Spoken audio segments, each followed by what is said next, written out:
It's me, Vera, here to remind you that this is an adult podcast. That means we're going to deal with tough topics. Take a break if you need it, and be kind to yourself, because we sure won't be.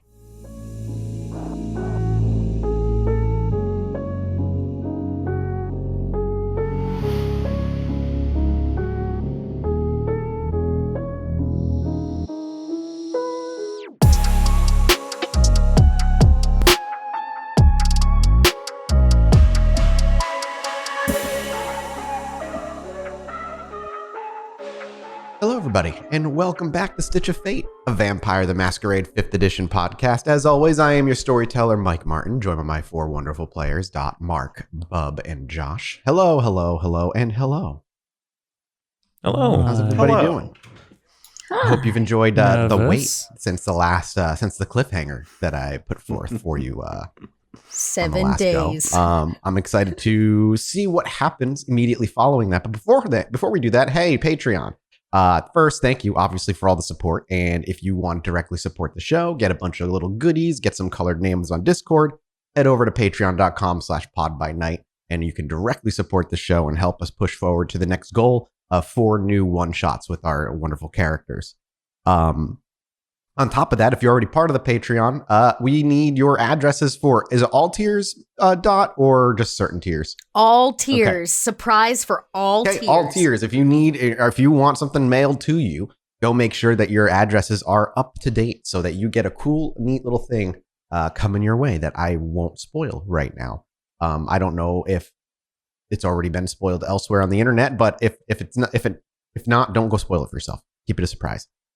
Beyond that, if you guys have been enjoying the show and you want to support us in a non-monetary way, drop a review on whatever podcasting app you're on. It's just that algorithm goodness that'll help the show reach ears that you have not already forced our podcast into already. And it'll just continue to help us grow as our numbers continue to just get bigger and bigger, and more and more people enjoy the little story we're telling here. I think that's everything. Everything good? Thumbs up. Cool. That's everything. So then let's bring it in, arrange things in, and see what our coterie is up to. Immediately, our ears were greeted with mid-tempo club music as the thinning floor of those who have this particular drink that had been handed out amongst those in this bar while Max and Sean were there seemed to be disappearing one at a time. As the camera comes in, we begin to focus. We pick up exactly where we left off. One of the triplets, the young boys somewhere maybe in their late teens to early 20s, with their arm around Sean, fingering the tattoo, as he called it, the brand of the Camarilla on Sean's chest, peeking through his typical ripped clothing garb. He simply asked where you got your work done. That's where we pick back up, with a wry smile across this boy's face, looking deeply into Sean's eyes. And Sean, how exactly do you respond to this? We'll call it an encounter. In the meanwhile, Max is off by the side, invisible to everybody's eye, keeping an eye on his boy and all the others. Sean, how do you reply? You don't really want to go where I got this. Oh, come on now. And he kind of pulls his index finger away from it, and his arm slings off of your shoulder as he takes a step back and looks you up and down. You telling me that I can't handle wherever you got your head tattoo? And he pulls his sleeve up, and you just see a full sleeve tattoo covering his left arm. Yeah, they don't use needles for this. It's more of a flaming rod of metal to get this baby. And believe me, you don't. It's not fun. He biting his lower lip for a moment. He gives you a chuckle before he says, "What? Like a farm in upstate New York?" Might as well be. He nods at that. Hey. Oh, go ahead. What's your name? He shakes. He's like, now. That's too quick of a question. He looks at your drink. How much has Sean had any of the drink at all? Sean hasn't had any of the drink. Okay. He passed it off to... Oh, you passed it off? He That's passed right. it off That's right. I've got it. I actually got it in a bottle inside my coat right now. That's right, you did. You slid it in a bottle. He actually looks you up and down. He's probably got an empty glass. Yeah, and it's his completely hand. empty glass, and he said now, about the question of his name, and he kind of holds up his finger. He's like, you got a special ticket in your hand. That thing cost you a pretty penny. Why don't you see exactly what that thing gets you, huh? I'm in for a ride tonight. He gives you a very wide grin, and he just gives you a nod to follow him. And he begins to walk. Do you follow? I take a quick look around.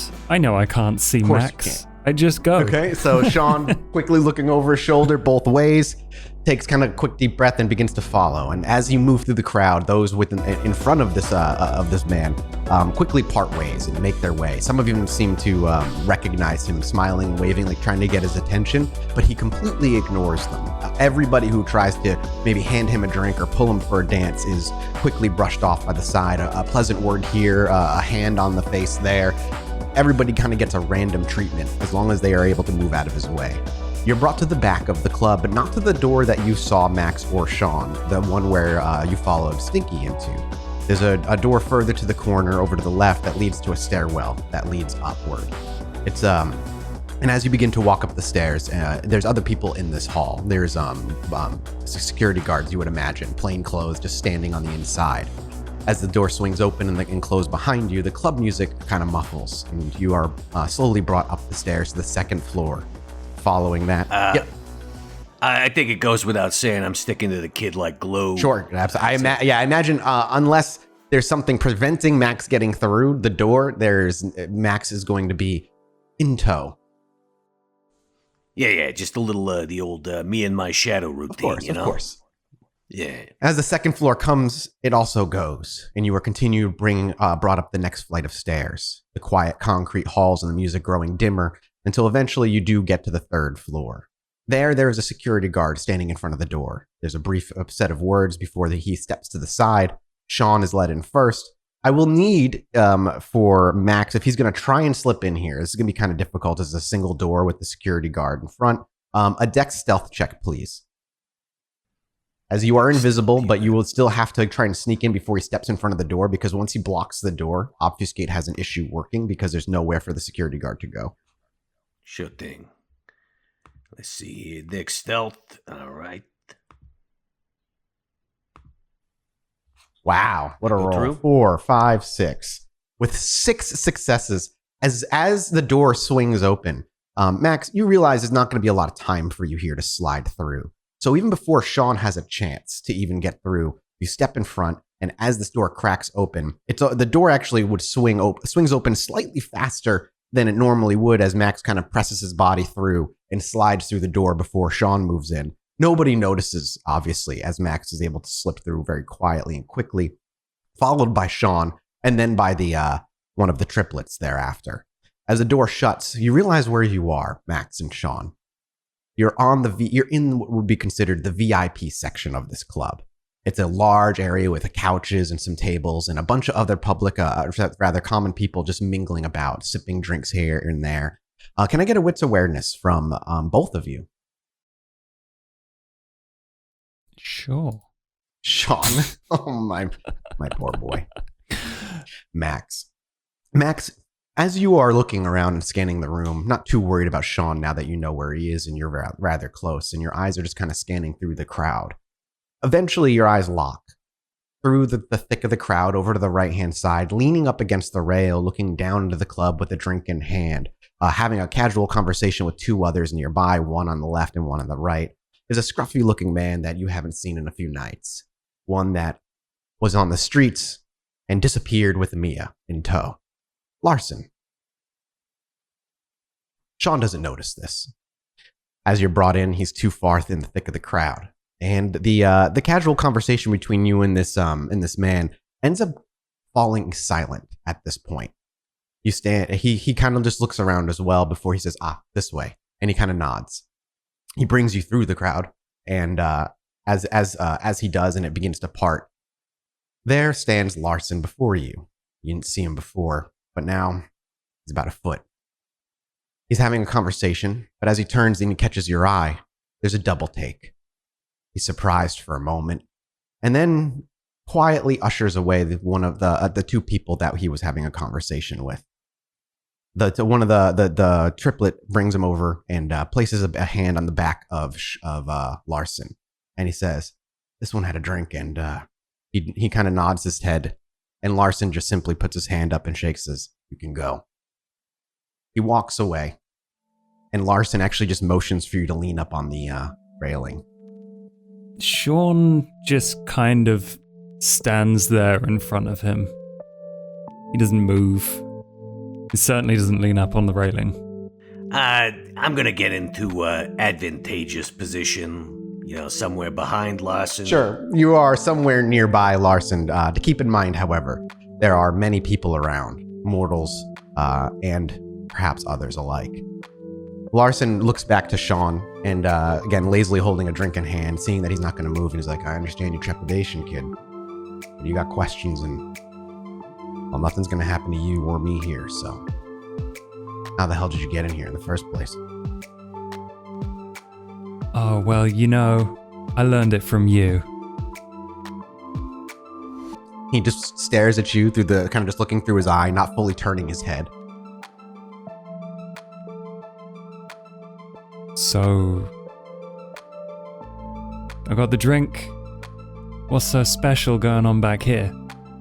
I'm supposed to be having a present, a VIP treatment? What have you got for me? He once again kind of just gestures to the railing. He's like, let's relax, let's talk. And I'll try to answer as many questions for you as I can. I owe you that much.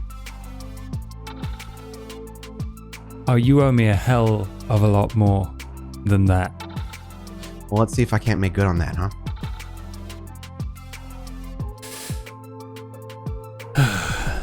You are my child, after all. Are you proud of me? You're still alive. So yes. Good. He's gonna put one hand on the railing and just kind of lean and take out a cigarette. And he's just gonna light up inside. And as you kind of just light up inside, he doesn't stop you nor give you any dirty look. And he watches you take your first drag. Dealer's choice. What do you want to tell me first? I don't even know where to start, kid. Can I ask you a question? Shoot. Are you happy with how things are going? And I don't mean that in the... what happened between us a few nights ago case. I mean, are you happy with the Camarilla? As he then kind of, his gaze does go from your eyes to your chest. Let me see. I got their emblem burned into my chest. They look as if they accidentally stepped on me in the street and I'm giving off a bad smell. And was recently told I gotta kill a couple of people. So, no, not really. He nods as his gaze breaks from you and he gazes back down to the dance floor. A few moments pass as he seems to just kind of take it in. He brings his drink up from his lazy grasp and takes a sip from it. He looks back to you afterward. Me either, man. Me either. My family to them is a tool. Something to use to threaten me and keep me in line. A way to keep me controlled. I took the Primogen seat because I thought it would help our kind. Keep us safe. But, yeah, it didn't work out that way. And so, I tried to make a change. Failed, and here we are. I'm still alive and you're still alive, though. Is the prince still alive? As he says, I'm still alive, Max is just sort of reaching for his neck. The camera like kind of catches it just for a moment before, we see Max vanish because no one can actually see Max right now. Yeah, and in his head, it's just like, this prick is all buddy-buddy with Gustav. All right. None of that is said out loud. Of course. All internal monologue. Mm-hmm. Yeah, well, that's all well and good. I'm dead curious, though. What happened a couple of nights ago? Meer cut her bonds, disappeared with you. Blood sorcery.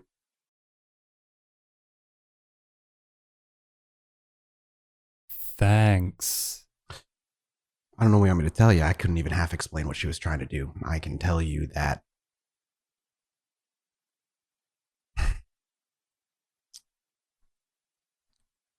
Sean, come with me. And he pushes himself up from that relaxed position. He makes a gesture to a couple of others and some security guards follow and come to his side. You're brought to a room on that floor. You're not brought downstairs or a secret fourth upstairs, but there is a small room. One might consider it an office. He opens the door and inside, while it may be the size of an office, it's more decorated for relaxation. A smaller, maybe even more private VIP room, Sean might think. Couches line the walls, there's a couple of chairs, and you can smell some incense burning about. A real different vibe compared to the club outside. The security guards stand on the outside, however, as Larson and Sean are ushered in, and Max can make his dex stealth check. Ooh, 2. Would you like to re-roll 3 of those? I sure would. There you go. You add 3 more successes. Okay, so you have 5 successes and you're able to slide into the room as well. It's just Sean, Larson, and unbeknownst to both of them, Max. Larson makes his way over to a chair and comfortably sits down, leaving a nearby table, placing the remainder of whatever drink he is drinking there. He gestures to the many open seats for you to sit down, Sean. He sits down and continues to look unimpressed. Yeah. You said the Camarilla, they treat you like shit, right? Kind of side-eye you, step on you, use you as a tool, an excuse, a scapegoat for all the wrongdoings. There's many actually out there. I don't know if you've run into them yet, who blame us for our kind, rather, not us particularly, for bad nights. We're a sign. Did you know that? No, not really. Yeah, they probably don't want to say it to your face, but there are a few out there who believe we are a literal sign of the end times. And he says that with a breathy chuckle as he reaches for his drink and takes a sip. You know how hard that is to deal with when you're trying to make governmental laws for a city amongst your own safety, and even those on your council, those of your equal, look at you and disregard any opinion you have because to them, you're a plague. You're an end sign. How am I supposed to do anything with that? And then when you look outside of this whole thing, lupines, CSs, some sort of disease, mages. Well, I guess it depends on the mage. We are hated, despised, doubly so for being a half-breed. So I thought there had to be something to that. Why are we hated? What is it about our kind that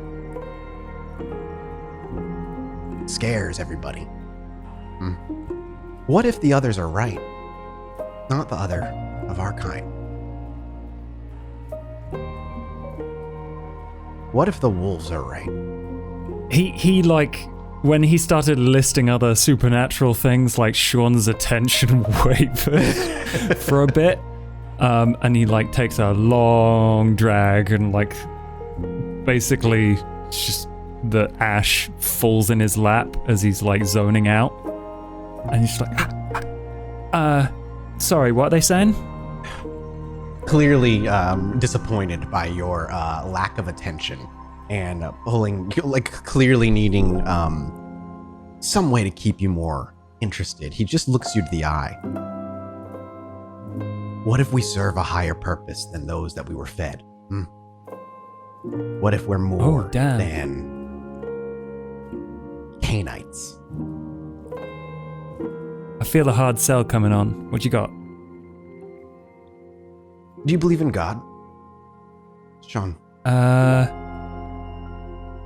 No, I couldn't give two shits. He chuckles. Yeah. Well, I'd say you're mostly right. There are things like him, it, her. But there's one that chose us, unbeknownst to us, when we were cursed eons ago for what we are. There was one who chose us. Have you heard of the worm? Intelligence occult roll to those in the room if he would like to make that roll. I'm not gonna make that, Sean. No, because that's not a good dice pool for Sean. But Duke did mention that word, and he's like, that's all he knows. Duke said something wormy. I'll try a please do. roll for. It's really just a straight intelligence that's roll. fine. And that's. I'm like looking for 2 some dice. big numbers, so let's see if you can crit. No. 2 successes will not be enough. Or It's some kind of, I don't know, some kind of werewolf thing. I don't know. pretty much, exactly. Max is actually, he's sort of barely listening to that bit because he's sort of sizing up the opposition in the room. We've got 2 security They're on the guards outside of the other door. There's just the 3 okay. of you in the room. The guards on the outside. Okay, then I'm quite Oh close. yeah, I imagine you're very, very close. And so he said, Duke mentioned something wormy. And Larson just kind of looks to you with a cocked eyebrow. And it's going to be a lot to swallow, and I imagine you have a lot of questions afterward, but the worm is a being of destruction, rot. It willingly or unwillingly, or perhaps by some unknown contract or deal made eons ago, saw our kind and the promise of our kind. And every Canaanite, willingly or unwillingly, serves the worm. You, as you walk, as you feed, you destroy those you come across, partially or entirely. It's how we subsist. We are creatures of destruction, and without it, we cannot survive. And in doing so, we serve them.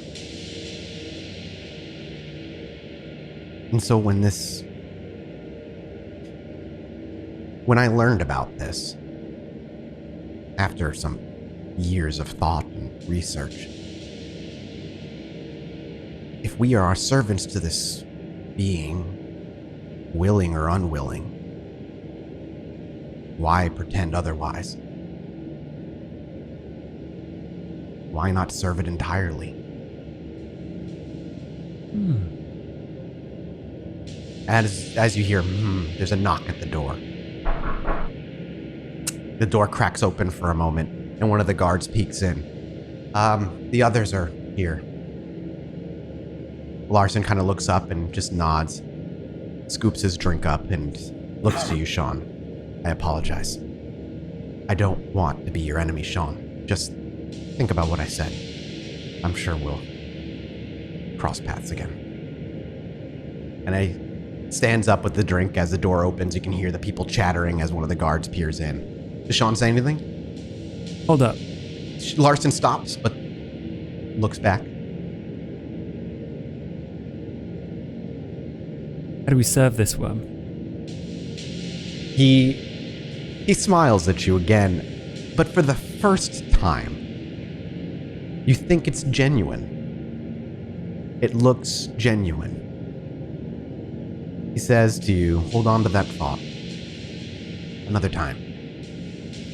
Behind him, Max has his fingers just sort of like almost wrapped around his head and is just sort of mentally clocking this moment, and to himself is thinking like, yeah, just remember this, because I think I'm going to regret not crushing his skull like a melon right now. Just like, yeah. It's there, and Max knows he could just end it. It would remove a problem instantly. Sure, there'd be chaos in the club, but you truly weigh whether it's worth it or not in this moment. And as Larson takes a step away, what do we see Max do? Max just sort of pulls his fingers back and like, okay, get the lay of the land. And Larson steps out. The door shuts, leaving Sean seemingly alone, but Max being there. Actually, Max is going to tail Larson. All right, so Sean is alone, and as the camera follows Max out the door and the door shuts, Larson is actually brought into the middle of the VIP room. Two of the two other twins or rather the triplets are there with guests by their side with their drinks half drank and one other one fully drunk. Can I get a wits awareness from Max alone, please? Sean, how long would you stay in this room by your lonesome? If there's literally nothing in here, he's going to like take a look around the room, see if there's anything important. Otherwise, he's going to take 5 minutes and then you just leave. take some time and look around for anything of value or intrigue, but there is nothing. I'll have you make a roll, actually. Hang on one second. Let's get back to Max. I don't want to sidetrack too much because you could find something here. That is 3 successes. The two that are by the other triplet sides, the ones with the drinks, mostly drank and half drank, look. Max might even say, not comatose, but they look dead inside. They stare blankly ahead. There's very little going on with them in recognition to their surroundings, where, you know, the rest around them are having conversations and enjoying the music. The two with the drinks in their hand just kind of blankly stare ahead as Larson is brought into this group of people of about 5 or 6, and there's conversation. He has he lets them know to bring the two that are with them with the triplets back downstairs with the others, wherever that may be. And he says that he'll be meeting them later that night as he has other business to attend to with the club before closing it down. The question I guess I have for Max is, will he tail Larson continually, or will he break apart at this moment and try and follow the others, or will he? What would Max do at this point? It looks like, it's by the sounds of the conversation, should I say, it seems like Larson's getting ready to deal with a lot of bureaucracy of the club for the evening. Special guests, maybe closing it out, blah, blah, blah. Where these others are being brought elsewhere, and Sean is in the room behind. I think tailing the others. However, just going from what you described as the manner that these people who've drank 100%. The drinks. Now, Max, of course, immediately leapt to the conclusion that Gustav was somehow involved because he hates Gustav, and Gustav is responsible for everything bad. Of course. And the theory he was working from was maybe somehow Gustav was trying to like mass ghoulify people. Somebody, yep. Yeah, I don't recognize this as similar to what, because I've had ghouls, I've seen certainly, but ghouls. You also don't know. While that could even still be necessarily true, if that's true, they're mixing stuff. There's a big drink they're drinking, so even if there's potentially Gustav blood in there, who's to say whatever else is there in there isn't also causing whatever the case may be. Okay, but this is not a normal thing for a ghoul to just kind of stare blankly and be quiet. Okay, yeah, I'm gonna tail the others. And we watch then as these others are brought, knowing full well that Max is in tow.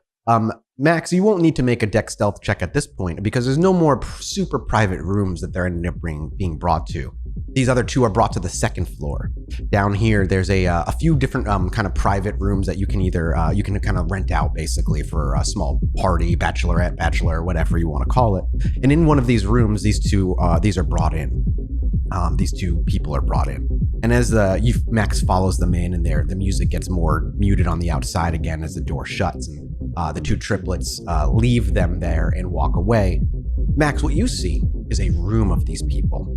They're mingling, sort of, and on any normal person's passing by the door, it would just look like there's a party happening here. There's only maybe about 10 to 15 people. Hang on, Max is counting. 1, 2, 3, 4, 5, 13. There are 13 people in here. And as he looks to the 13, watching, like I said, anybody who'd pass by, it would look like just kind of a quiet get-together, people drinking and having a conversation. But Max, knowing full well that there's already something else going on, as Max steps in and begins to listen and look around as these people are dropped off, the conversation isn't really conversation. It's a lot of babbling. Words that aren't full words, a sentence that doesn't make sense, people just kind of going and just like making noises. Some are going about the motions of what looks to be some sort of normal social interaction, looking to others, drinking, but then just and the other person. Right, so they're essentially just going rhubarb, rhubarb, rhubarb. Correct. And that's what Max notices here. There's no attempt of any of them to leave the room, even as he stands about and watches. Nobody has any they kind of wander amongst themselves, but never beyond each other. They never try to make their way for the door or try to leave. Sean, at this point, I would like to have you make me a wits. How fast? Again, I'm going to leave this to you. Do you think Sean is doing a wits awareness or a wits investigation on this room? How much time is he spending in this thing? Not a lot of time. Okay, so wits awareness then. It doesn't look like anything special other than the relaxing, and other than the fact that it kind of sticks out in that it's an office that's not an office, that also doesn't really fit the vibe of the club. Where would you go from there, Sean? Yep, he just leaves out the door. Would you head back down to the first floor? He's going to go back to the railing, see if he can spot either Larson or the triplets. The triplets, sure. Go ahead and wits awareness. Max, what would you do at this point? Having basically got the lay of the land and figured out what's it, like, I don't think anything further is going to happen besides a bunch of gibberish. So yeah, I'm going to go. I probably would have headed back to the room with Sean. Yeah. So as you make your way upstairs to the third floor, you actually see Sean walking over to the railing as you make your way up to the last stair, and Sean leans over the railing, looking for anybody familiar, not catching the eyes of anybody, Sean, or seeing anybody that you're looking for. Max makes his way over to Sean at this point. And there's a voice very close to Sean's ear. Okay, there's some weird stuff going on with the people that drink them drinks. Yeah, that makes sense. Also, I'm sorry that we didn't just kind of crack his head open. Yeah, well, you want to get him alone again? You think that's a good idea? Seemed like it might upset the whole apple cart, you know what I'm saying? Yeah, Daddy wants to spill his secrets. Yeah, I think we can get more out of him. You did good playing along. Maybe, I don't know, ask him more about how to get the salvation of the worm, or ask him for a pamphlet or whatever. Oh, man. Sean stubs his cigarette on the railing and leaves it there. Yeah, keeps an eye out for Larson. The night would go on looking for Larson, but eventually realizing that you're never going to catch eyes with him anymore for the, at least on the club floor. Eventually, you'll need to make your way back home before sunrise. I imagine you do so.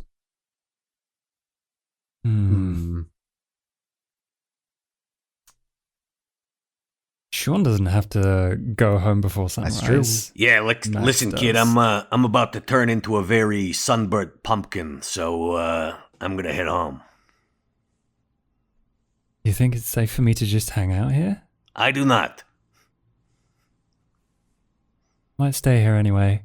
Yeah, kid, I don't think you should be here without backup. We know where he is. You can come back tomorrow night, all right? Yeah, you're smarter than me. Let's do this. I am. We watch as Sean reluctantly agrees to Max's wiser words, eventually making their way out of the quieting club into a nearby manhole and trudging their way back to their home club of the Succubus. Oh, hi. It's me, Vera. While you're taking a break, take a moment to visit dieharddice.com. Die Hard Dice is a sponsor of this little podcast. They make what we do possible. During checkout, make sure to use the code STITCH-MAR and you'll get 10% off your entire purchase. And we get a little cut for our own resources. Sounds like we only roll with the best. During this time, is Duke and Vera doing anything in particular? Or are they waiting for them to return? I think Duke was probably interested in investigating a bit more of the allocation of funds on the documentation. Last we spoke, Vera had asked that I make sure that I aim the pointed lupine pistol in another direction if I especially intended on working either alongside or in that avenue whatsoever. And I think Duke probably has some interest in discovering a bit more about the point of where their funds are going. Sure, that'll definitely be a multi-night thing, since we're kind of picking up immediately after. Not something that would have been able to get done on this particular evening. Right. I think some of that point led to him going to Luther. Okay. So we'll actually pick up a scene over at the police station. Would you head over to the police station or would you go to his home? Not his home. Okay. Not his home. I know how that makes Luther feel. Absolutely. That's why I was curious. I'm very curious. So as the camera watches outside of the club and we see Sean leaving by his lonesome, turning a corner and dipping into a sewer, the sewer remaining open a little longer than needed before it slides closed, we blur pan over to a quieter part of town, over in the suburbs of kind of north of where your club is. A small police station with a single light on and a back office is still running. And in the back, where the police cars and vehicles are kind of parked, we see, quietly behind a fence, in his white shirt and plain slacks, the man with the mustache and glasses, Duke Cremond, quietly arriving at this police station. There's a few moments that he stands and gathers himself in his thoughts. Not that he's ever needs to do so out of necessity, but to ensure that he approaches Luther with a human touch, so to speak, before Duke walks forward, heading to the door of the back office and knocking on a window, the one where the light is on. A few moments later, the back door opens, and there stands a very familiar, younger-looking face. Luther. He sees you. You immediately watch as he tenses up slightly. His right foot slides just behind his left in a flight kind of manner. And he says, "Hey, Duke. Sorry, I wasn't expecting you tonight." Forgive me. I wasn't intending on making a jaunt in this direction for some time. I was hoping to speak with you, Luther, if you have the time. Luther swallows hard as he looks over to Duke and he nods, kind of over-eagerly. Yeah. And he steps aside. Come on in, hang on. And he actually just takes a moment before you hear him move into another room. There's some shuffling and maybe even some typing before he swings out. The security footage will be taken care of. Come on. Thank you. As you step by and you walk past Luther so he can shut the door behind you, Duke, it's nature at this point to catch him when he does this. It happens every time you get close, but as you get close, you can see him tighten up completely. His right fist clenching up into, or rather his right hand clenching up into a tight fist, and you can hear him hold his breath as you walk by. And as soon as you step by in that last step, you can hear his breath release, and then he shuts the door, locks it behind him, turns to you and brings you into his office. He gestures for you to sit in the same chair you sit in every single time you arrive, and he flops out a couple of envelopes and tucks away a few of the papers he was working on. He neatens up his desk and puts a pen in his hand and grabs an empty notebook before he looks up. He's like, so what can I help you with tonight? I've decided to take some more milder interests in some of the gang activity recently around our town. And he begins to scribble loudly, pen on paper. I've discovered that there is some interesting activity in regards to some of our local mobs. He nods and he lets out a little bit of a laugh before he looks up to you and then almost remembers who he's talking to, and that laugh immediately dies and he almost catches himself. He's like, yeah, when aren't they doing something kind of sketchy? I was hoping that you might be able to inform me of some of their more benign actions, something that might pass over the eyes of a normal purviewed vision. You hear the pen kind of plop onto the paper with that kind of that loud thwack before he sighs, and he looks up and he reaches into his front pocket and pulls out a cigarette, already kind of a quarter smoked before he pops it and lights it up. He takes a drag. It's gonna take some time. Just surface instances. There have been some shifts in the mob recently. I've discovered that some have gone into control of others. Thomas, the mouse, has gone missing from the streets, and I believe that he's wound up in the control of the Russians. He chuckles as some smoke blows out of his mouth, and he goes for another drag, and he's like, and I imagine you had nothing to do with it? Not this time. He nods, and then he leans back over, picking the pen up from paper and scribbling it down. It's like, well, I'm happy to help, but I'm going to need a favor in return. Always. You know that I've always shown an interest in your work. Yeah, he swallows on that and then nods. I'll send the files over to your. You still staying in the same place? I am. Yes. It's homicide case. It's reopened after being cold for a while, and honestly, I don't know where to start looking. Is there anything particular about this that stands out to you? He takes a minute, seems to think. You'll know it when you look at it. The case files, that is. It'll be obvious. I'd like to leave with you some information, bank trails, and if you would be so inclined as to do a little digging for me, this would make my private searches a bit easier.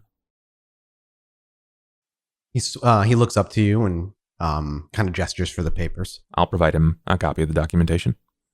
You hand him over a copy, and he looks it over very quickly, and he's like, organized as always, Mr. Premond.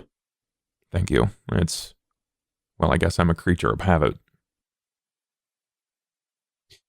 There is no reply. You looked like he was going to say something, but didn't.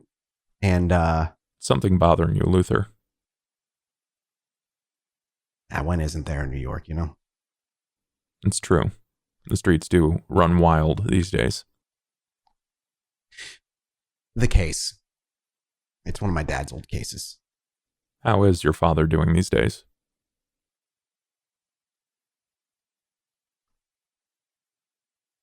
When he's present, I can, very rarely am I able to, you know how dementia is. And he kind of just holds his hands up. Things do tend to slip away, yes. Not everything can stay with us like concrete. For what it's worth, I think he would be incredibly proud of you.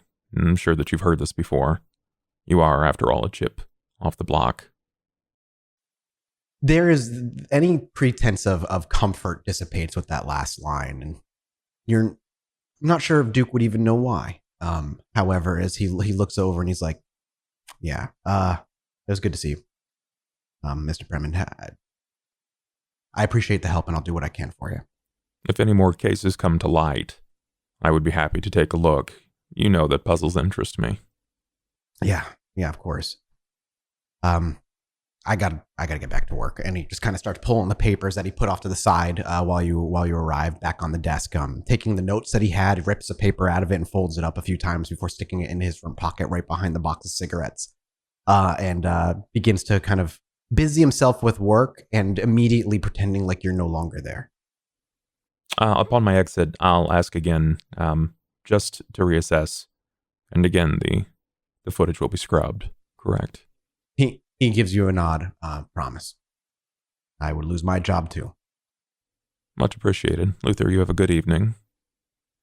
You too, Mr. Prement. And a leaf. And we watch as the camera stays on the inside of the police office. And as the back door clicks shut, the scene immediately shifts to the club, where the whole coterie slowly trickles together. Duke first, followed by Sean and Max, to Vera, who's had kind of a nice night, enjoying whatever it is. When Vera is alone at the club, when the coterie in business is not needed. I was about to say, is this a non-open evening? It's totally, whatever, I don't know, whatever you would want for the club to be. Is it open? Is it an open kind of thing? But the coterie is not there. Well, then Vera's doing what she always does, which is drinking vodka and smoking a cigar in the VIP lounge.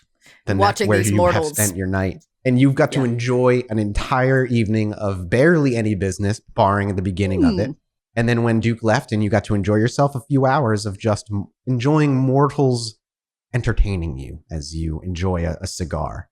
But as the night comes to a close, I imagine Duke doesn't bother her unless he feels it's massively important. Duke would just inform Vera that he's expecting a package from the precinct. Great. Vera turns around to the old man. John, package, Duke. Package, yes. Package, yes. And he kind of goes off to the side and he goes and scribbles something down. Yeah. And then he kind of shuffles back over and providing you with a new bottle of vodka. Thank you. And then shortly after, then Sean and Max arrive.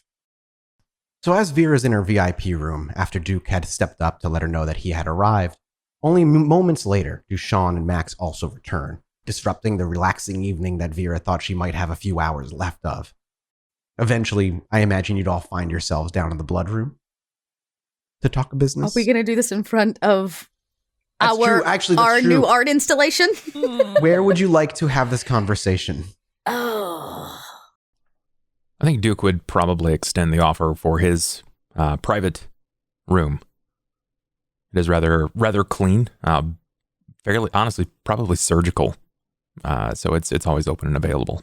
It's creepy, but we can go in there. It is a proper staging center, and I have recently acquired more seating since I've discovered that Sean tends to bring an entourage wherever he assembles himself. Oh, yes. Okay, I'll meet you there. I'm gonna go collect Max Jr.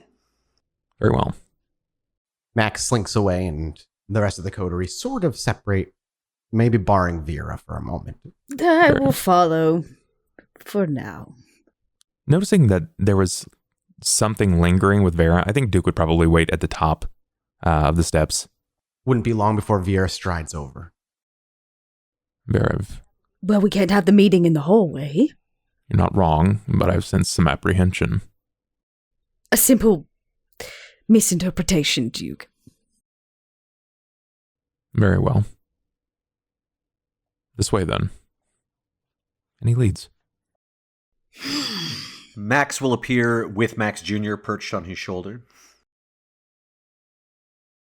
The incredibly toned and muscular cat purring away, nudging his furless face. And he's giving him some, some tender victuals or something, some little cat treats.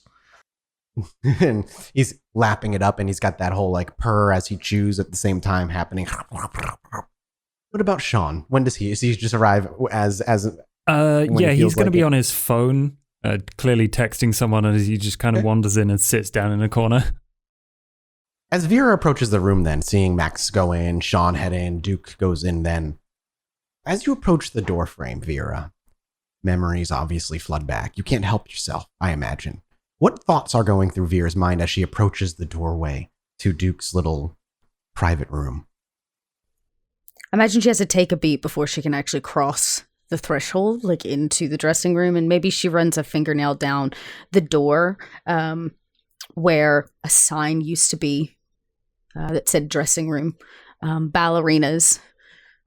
And as the camera catches your index finger kind of clawing its way where the sign was, for a moment the screen flashes back where that sign, we can see clearly the sign before. As it finishes dragging across the sign, we flash back to modern times and the sign is missing. Maybe the sound of like women getting dressed for an evening performance, the giggles and chatter of a dressing room, and then probably the screams of those same voices locked in a dressing room. I imagine as your first foot steps over the threshold, the chatter turns to screams. And in the screams, you can almost hear the crackling of the flame, the pouring of smoke into the night sky. But can I get a fear frenzy roll from you as you step your toe Is that just across a regular the threshold? I guess it is. It is, yes. Well, yeah, it's just you'll just run away. just Don't critical failure. okay. No. 5 successes. Wow. With a 10, there's no hesitation as the foot steps forward and you hear the screams. Even for a moment, they sound as though they're within the very room themselves, and they very well may be for Vera at the very least. But you still push forward, even if your beast is rattling at the back of your rib cage. You follow with your other foot and enter the room. There is no ghostly happenings that happen in view of anybody. The only true thing that happens are those screams. For Vera, even when you try to forget, as long as you're in here for this particular evening, you just hear them in the back of your mind. A consistent echo, almost as gnawing and annoying as the persistent hunger you feel on every evening. But with 5 successes, you don't show that unless you choose to show that. Oh no, she stands near the door and does not change. Her face doesn't even crack a little. She'll just say, well, thank you, Duke, for offering up your space to us. It's very kind. Of course. This is, after all, your establishment. This is just a room I occupy. But now that you're here for the first time in, well, decades, maybe you could remind me of some of the people that you may have known that linger in this place. I would. Hey, Duke, that might be kind of tender territory, you know. I've tried to dispose of some of these things, but they continue to come back, which leads me to believe that they're stuck here. And I understand. But he moves his hand upward to a wall where it looks as if in the stone, someone had almost chipped away part of the stone, and a peacock's feather hangs out of the wall where it looks like it was deliberately stuck in. And you can see that some of the edge of the peacock's feather has burned. I've tried disposing of this multiple times, but it always finds its way back here, and at first I thought it to be a prank. Well, if you are uncomfortable in this room, we have others that I'm interested. I have chosen to leave them alone, Duke. Wouldn't you be tied to this life if he locked you in this room and burned the theater up that you stood in? I'd call that unfinished business. Speaking of unfinished business, how did it go? I was expecting triplets. Well, we delivered to them my money, which was very disappointing for me, but we did get inside. Larson's there. There are triplets, yeah, and Larson has fucking lost it. He's talking about God and a worm and like how he's found the light or whatever. He's a complete utter nutcase. And I was like this close, and he holds his fingers together. And you can intelligence a cult. I was going to say, if there's a political role, I'd prefer to make that, but okay, intelligence. No. No. Babbling. None for Vera. Duke rouses his hunger, brings it up by 1. What is it at? 2 or 3? Okay. Ooh, I'm going to willpower that one. Yeah. 2 successes. You could re-roll 3 of those if you wanted to. But you would need a lot of successes on that reroll. 3 successes. On 3 successes is no more than what Max kind of thought of when he was there. Is like, I know the name, don't really know much else about it. It's just a thing. It might even be, it's like a lupine thing maybe you've heard, especially in your discussions with the Tremere over the years. Right. It maybe kind of come up as like this tangential lupine thing, but it's never any detail about what the hell it is. So Vera lets Sean what she considers babble because she rolled no successes. He's like, and I was this close, he holds his fingers together, from tearing his head off and just trying to end it right there and then. But then this guard came in. Anyway, it lost opportunity. Don't get excited, Sean. You're going to get your chance. Can I insight that? Yeah. Yeah. What's insight? I don't know Sean to be so in. And Sean, if Sean is willingly trying to make up a story, it's I have 4 successes. Okay. Yeah. You can probably tell that he's pretty sincere about his desire to, if not literally remove Larson's head from his body, then cause severe injury to the man. Okay. And I was a lot closer, I gotta say. Probably gonna regret not doing that. But there's some kind of shenanigans going up there. He explains the entire thing with the drinks. He probably goes into detail about his theory that Gustav is somehow involved, that it might be some kind of blood thing. And he pulls forth the empty water, or the not empty water bottle, the water bottle that has the drink. Not empty. It's like, and this here is what they're dishing out. So, I don't know, Duke, maybe you can get one of your guys to take a look at it. I'm assuming that it's kindred blood. Yeah, could be. The people who drank it, they were kind of, I don't know, babbling. They were standing around, not really talking, just mumbling and muttering. They might as well have been going rhubarb, you know what I'm saying? Interesting. I never seen that kind of reaction to someone drinking kindred blood before, but there might be other crap in here too, so I don't know, work your magic. Or your science, or whatever you're going to work. Duke, we may want to pass that to Kadir. Let him put it through the chantry. The last thing we want is any of this tied directly to us. I suppose that it might be potentially too late for this. Yelan was tied very tightly to me. And I have a few other contacts at the chantry. Ones that won't give us up. The last thing we need is them poking about our basement, if you know what I mean. I suppose it's worth mentioning to Kadir. Yeah, I think it's probably best to be upfront with the sheriff at this point, you know? Now, back to the part where we were supposed to kill the Thin Bloods. That can still happen. I thought we were just scouting tonight. We were. How many? What is the situation? And you said Larson is there. That's a problem. Yeah, that's extra thin blood in the mix. For Thin Bloods, like the 3, they were creepy, but like there's nothing wrong with them. We could just no, I don't see how this breaks the rules, basically. Was the woman there? With the cat ears? Oh. I didn't see her. I didn't see. Oh, yeah, I saw her. Max saw her. You what? did? Yeah, she's there. I thought it best not to mention it to you, kid, because you get a little bit high-strung when she's mentioned. Yeah, of course I do. Okay, well, I'm telling you now. And I'm inclined to agree that we should probably bring this up to Kadir immediately.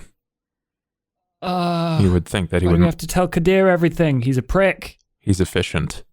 And he's going to want to know exactly why Larson and this woman, I believe Mia, is the ones that did this to the prince. Kadir is very good at his job. I would suggest, unless you want to end up like your friends out back, that you may hold that opinion for yourself.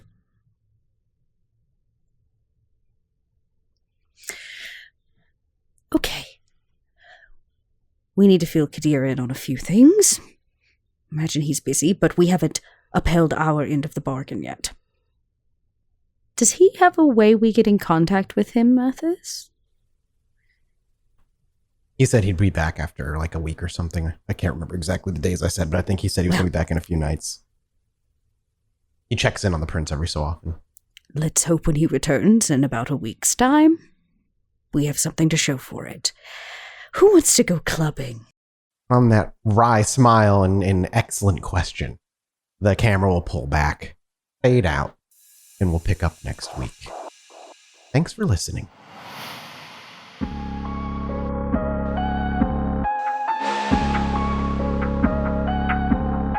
Hey, it's Sean. Now, I'm sure you've heard Vera say no phones, but if we're going to break 1 billion followers, then I'm going to need you to do me a little favour.